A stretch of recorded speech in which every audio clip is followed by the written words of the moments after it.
Lecture du livre de Zacharie. Exulte de toutes tes forces, fille de Sion. Pousse des cris de joie, fille de Jérusalem. Voici ton roi qui vient vers toi. Il est juste et victorieux, humble et monté sur un âne tout jeune. Ce roi fera disparaître d'Éphraïm les chars de guerre et de Jérusalem les chevaux de combat. Il brisera l'arc de guerre et il proclamera la paix aux nations. Sa domination s'étendra d'une mer à l'autre et de l'Euphrate à l'autre bout du pays. Dans le texte de l'Évangile que nous allons entendre tout à l'heure, le Seigneur nous dit « Venez à moi, vous tous qui peinez ». Souvent, on ne connaît pas trop celui qui nous appelle. Eh bien, aujourd'hui, le texte de la première lecture nous en donne des caractéristiques intéressantes. Écoutons Zacharie qui annonce le Messie que nous voulons rencontrer ce soir. Et c'est Saint Matthieu qui nous dit que Jésus est celui qui réalise la promesse du prophète. Écoutons bien la première caractéristique. Voici ton roi qui vient vers toi, humble et monté sur un âne. Pour un roi, on aurait au moins attendu qu'il soit sur un cheval. Eh bien, c'est un personnage humble qui nous allons rencontrer. Donc, pas quelqu'un qui va se prêcher, qui va se pavaner, mais qui viendra témoigner de quelqu'un d'autre. En deuxième lieu, ce sera un homme investi d'un pouvoir extraordinaire. Il fera disparaître les chars de guerre, les chevaux de combat, et brisant l'arc de guerre, il proclamera enfin la paix. C'est donc un personnage de paix intérieure, qui doit être en dedans de nous et que nous allons rencontrer. Homme fort qui, tout en étant humble, offre la paix. C'est ce que nous découvrirons un petit peu plus dans les textes qui viennent. Une petite question comme d'habitude. Ta rencontre avec Jésus t'apporte-t-elle la paix?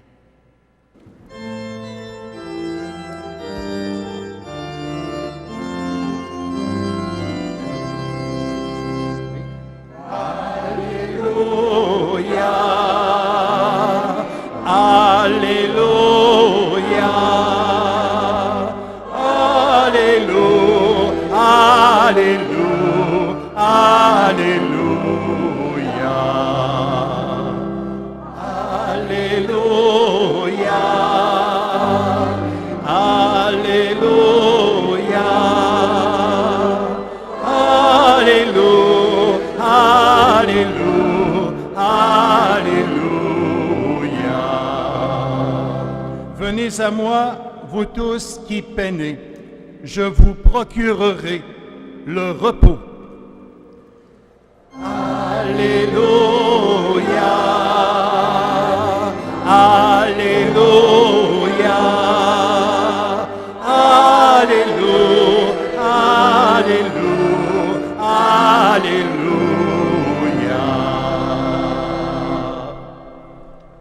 Le Seigneur soit avec vous. Et avec votre esprit. Proclamation de l'Évangile de Jésus-Christ selon saint Matthieu.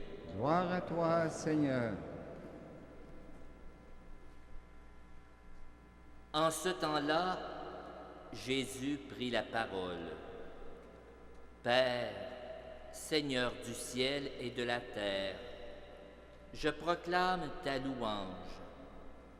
Ce que tu as caché aux sages et aux savants, Tu l'as révélé au tout petit. Oui, Père, tu l'as voulu ainsi dans ta bonté. Tout m'a été confié par mon Père.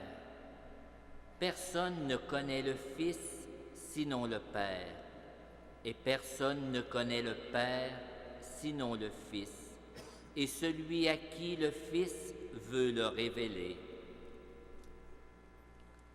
Venez à moi, vous tous qui peinez sous le poids du fardeau, et moi je vous procurerai le repos. Prenez sur vous mon joug, devenez mes disciples, car je suis doux et humble de cœur, et vous trouverez le repos. Oui, mon joug est facile à porter, et mon fardeau léger. Acclamons la parole de Dieu. Louange à toi, Seigneur Jésus.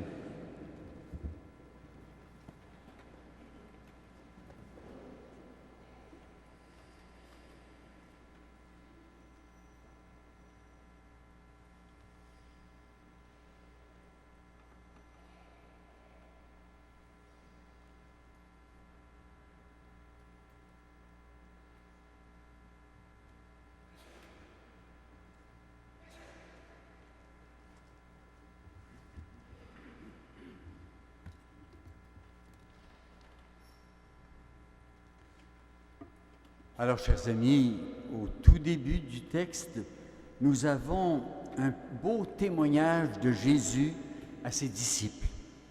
Il prie son Père.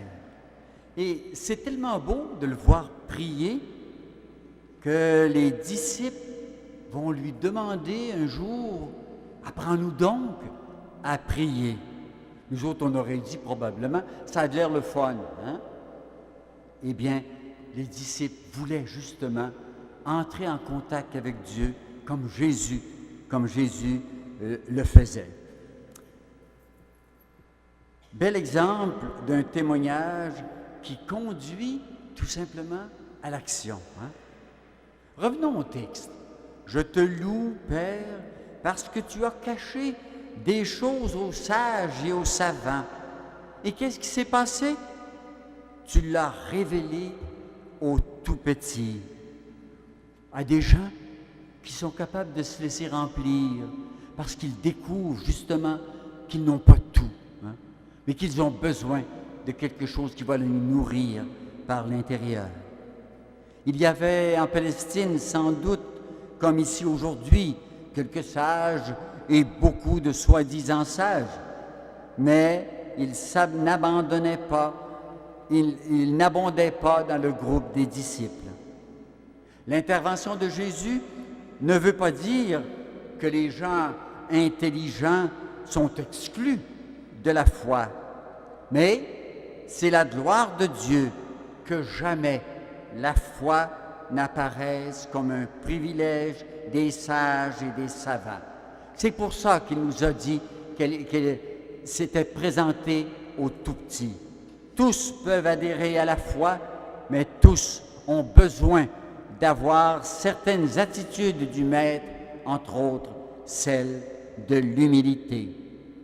Pour nous, c'est reconnaître et accepter ce que nous sommes, hein, sachant que nos forces spirituelles viennent d'en haut.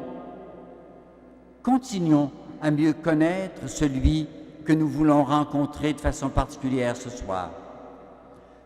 Tout m'a été confié par le Père. Si tout lui a été confié, nous pouvons reconnaître qu'il a ce qu'il faut, hein, pour répondre à nos besoins. En Jésus, Dieu a fait le nécessaire pour qu'en tout temps et en tout lieu, les hommes, les femmes, les enfants aient 1000 chemins pour aller vers lui. Avoir plusieurs chemins pour aller vers le Seigneur.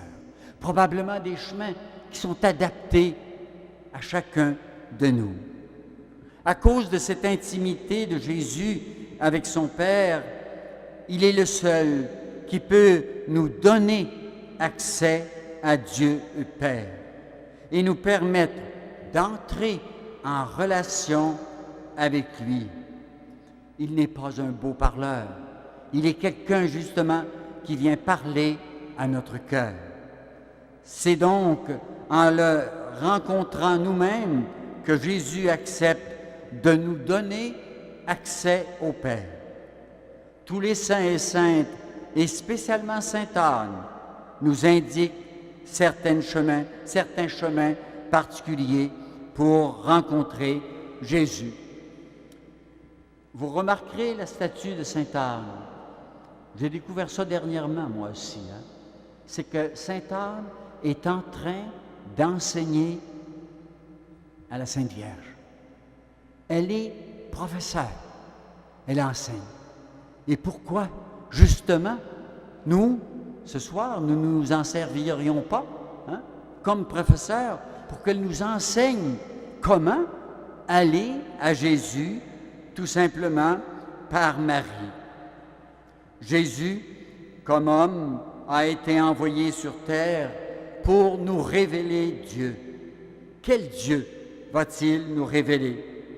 Cette petite phrase « Je suis doux et humble de cœur » vient nous en dévoiler un petit aspect.